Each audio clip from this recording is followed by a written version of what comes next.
bakunze babisobanukirwa official reka basuhuze kandi mbifurize kubona ibyiza byose mwifuza. Niki tuje kuganiraho muri Repubulika ya Demokarasi ya Kongo, cyane cyane mu mujyi wa Goma, hamaze iminsi havugwa n'ubundi ubwicanyi buterwa n'imitwe yitwaje ntwaro, ndetse bikavugwa ko hagiye hicwa abantu bagiye batandukanye, ndetse Wazalendo ryahuriro ry'inyeshyamba ariko rishyigikiwe na leta ya Repubulika ya Demokarasi ya Kongo, bikavugwa ko arizo zagiye zica abo baturage.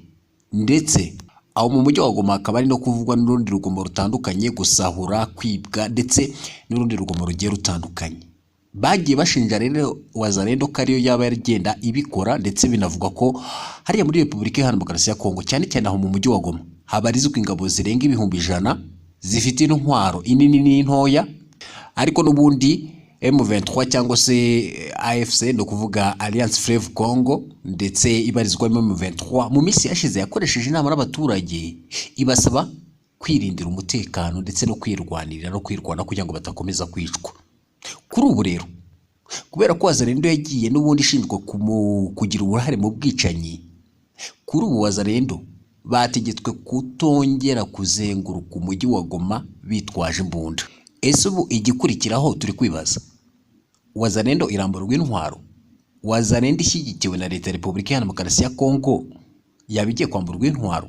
Kuri ubu rero, ubuyobozi bw'umujyi wa Goma n'ubw'intara ya Kivu ya ruguru muri Repubulika ya Demokarasi ya Kongo bwategetse ko nta mu Wazalendo n'umwe uzongera kuzengurukana mu mujyi wa Goma yitwaje intwaro. Hagati aho kandi twakubwira ko n'ubundi kuri ubu bivuga ko ari gucurwa umugambi wo kweguza ubuyobozi bwa Nord Kivu na Goma, no kuvuga ari gucurwa umugambi wo kweguza ubuyobozi bwo muri Kivu y'Amajyaruguru n'umujyi wa Goma. Mu mujyi wa Goma rero harimo n'ubundi gucurwa umugambi wo kweguza abayobozi b'intara ya Kivu ya ruguru, aho aba bayobozi bashinjwa uburangare, kutita ku baturage, bityo bikaba bibaviramo kwicwa. Hagati aho kandi tubaze kukubwira ko n'ubundi abaturage bishe cyangwa se bicishije umusirikare amabuye. Uti bimeze bite? Igoma abaturage basakije umusirikare wari umaze n'ubundi kurasa umusivile, nawe bamwambura imbunda ndetse bamutera amabuye kugeza apfuye. Ibi byose nibyo tugiye kuba tugarukaho, bakunze babisobanukirwa official. Wowe wakora subscribe, ugakora share, ikindi ugatera comment ku biganiro n'amakuru tuba tugenda tukugezaho 5 kuri 5. Uti bimeze bite rero? Ubuyobozi bw'umujyi wa Goma ndetse n'ubw'intara ya Kivu ya ruguru muri Repubulika ya Demokarasi ya Kongo bwategetse ko nta mu Wazalendo uzongera kuzenguruka mu mujyi wa Goma yitwaje intwaro. Iki ni kimwe mu byemezo n'ubundi byafashwe nyuma y'inama y'ibiganiro yabaye, ndetse ikaba yabereye mu mujyi wa Goma. Ni icyemezo cyafashwe biturutse ku gitutu cy'abaturage nyuma y'uko muri uyu mujyi hakomeje kubera ubwicanyi. Benshi bashinja uyu mutwe gukorera mu kwa FARDC na FDLR ndetse n'indi mitwe itandukanye. Muri iyi nama kandi yari yitabiriwe n'ubundi n'imiryango iharanira uburenganzira bwa muntu ndetse n'ingabo z'umuryango w'abibumbye zibungabunga amahoro muri Repubulika ya Demokarasi ya Kongo, MONUSCO. Guverineri w'agateganyo wa Kivu y'Amajyaruguru General Major Peter Chirumwami yavuze ko abayobozi ba Wazalendo bategetswe kutongera na rimwe kuzenguruka Goma bitwaje imbunda. Mu magambo ye bwite yagize ati, inama twakoze ku bufatanye na societe civile na MONUSCO yarangiye dufashe icyemezo by'uko tutagomba kongera kubona mu Wazalendo mu mujyi wa Goma ufite imbunda. Mu gihe kitarenze amasaha 72 mu mujyi wa Goma rero n'ubundi habereye ubwicanyi bwahitanye abagera ku 10 mu bihe bitandukanye. Ubujura n'urugomo ni kimwe mu birimo gutera ubu bwicanyi bukomeje n'ubundi kurenga umurongo utukura. Gusa ariko nubwo bimeze gutyo, biravugwa ko mu mujyi wa Goma n'ubundi haba ari gucurwa umugambi wo gukuraho ubuyobozi. Mu mujyi wa Goma harimo gucukurwa umugambi wo kweguza abayobozi b'intara ya Kivu ya ruguru, aho aba bayobozi bashinjwa uburangare no kutita ku baturage, bityo bikaba bibaviramo kwicwa. Uyu mugambi rero wo kweguza n'ubundi abayobozi ukubiye mu myigaragambyo yateguwe n'urubyiruko n'abarimo societe civile yo muri ibi bice, nk'uko byavuzwe n'abaturiye Goma. Ni imyigaragambyo bivugwa ko izatangira tariki ya 17 Mata 2024 cyangwa se ukwezi kwa 4 2024. Amakuru avuga ko iyi myigaragambyo n'ubundi izakorwa kugira ngo ubuyobozi ku rwego rw'intara n'umuyobozi ku rwego rw'umujyi wa Goma begure. Ni mu gihe abasivile n'ubundi muri uyu mujyi wa Goma bakomeje kwicwa by'agashinyaguro na Wazalendo isanzwe ikorera mu kwakwa kw'igisirikare cya leta FARDC. Kuri uyu wa kane rero w'iki cyumweru n'ubundi tushoje, hafashwe abasirikare 3 n'abawazalendo 2 bashinjwa kugira uruhare mu iyicwa ry'abasivile 3 biciwe muri Goma. Mbere yaho gato nabwo abantu 2 barasiwe n'ubundi muri restaurant, nabwo Wazalendo ishinjwa ubwo bugizi bwa nabi. Ku munsi rero w'ejo hashize nabwo habonetse abandi bantu 2 bishwe urw'agashinyaguro, nabwo bikekwa ko ari Wazalendo yabikoze. Usibye ibyo kandi intara Kivu ya ruguru n'iya Ituri zimaze imyaka zugarijwe n'ibibazo by'umutekano muke, byatumye leta ifata umwanzuro wo kuvanaho ubutegetsi bwa gisivile muri izi ntara hagashyirwaho ubutegetsi bwa gisirikari, ariko kuva bwajyaho n'ubundi ubwicanyi bwafashe indi ntera nk'uko bigenda bitangazwa n'ibitangazamakuru bitandukanye. Hagati aho nuko bimeze gutyo rero, twakubwira ko abaturage n'ubundi bicishije umusirikare amabuye. Uti bimeze bite?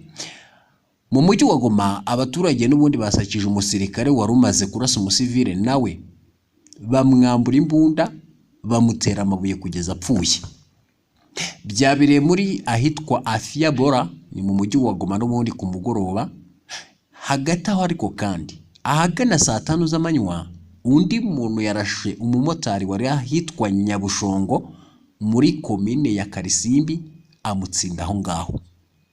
Abaturage bavuga ko uwo warashe umumotari nawe ari umusirikare wa Repubulika Iharanira Demokarasi ya Kongo, ubarizwa nyine muri iki gisirikare cya Repubulika Iharanira Demokarasi ya Kongo FARDC.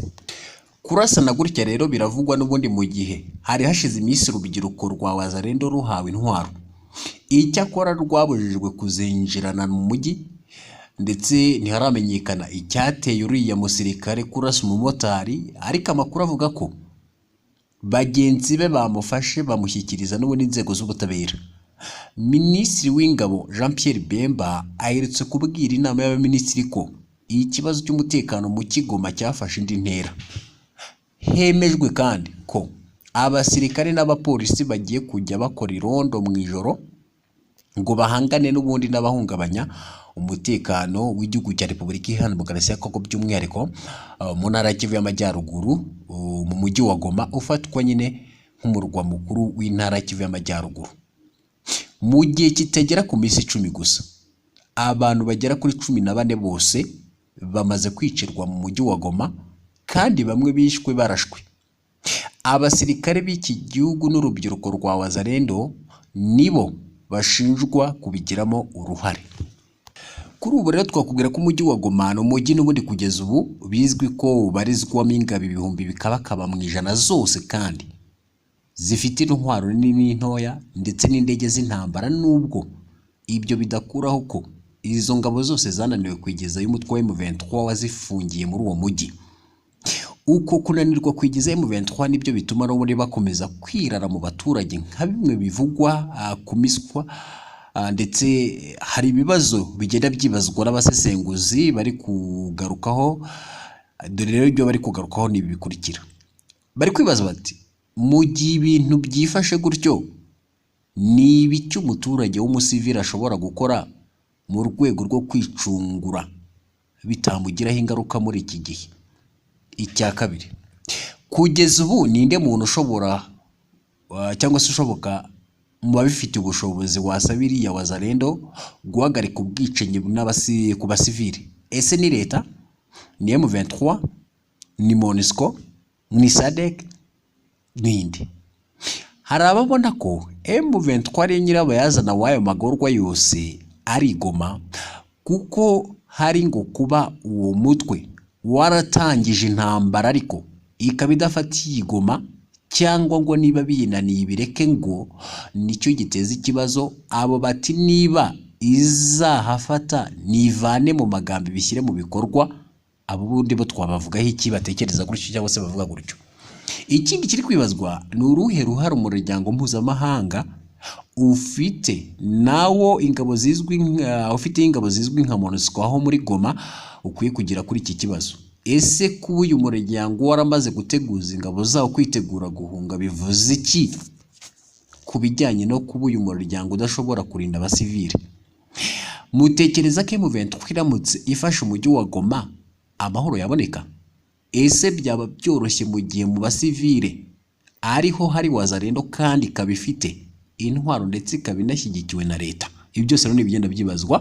Bakunze babisobanukirwa official, mwakora subscribe mugatanga ibitekerezo.